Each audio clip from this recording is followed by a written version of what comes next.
Namahagi ng mga kumot bilang regalo ang Baguio Hospital and Medical Center Advisory Board sa mga pasyente ng pagamutan. Nagbabalik sa Balitang Pambansa si Clint East Van Tutanes ng PIA Cordillera.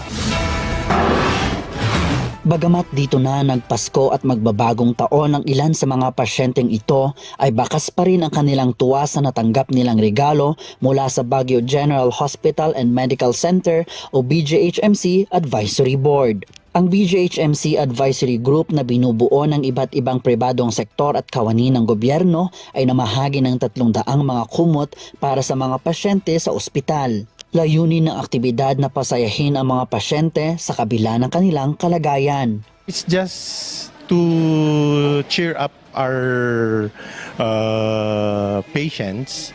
We just do it from the heart for every year. It's been our goal. We just wish them good health, that they get well soon. Ipinaaabot naman ng BGHMC ang kanilang pasasalamat sa patuloy na pagsuporta ng advisory group sa BGHMC. So I'm very glad that we have this advisory board who has been helping BGHMC ever since.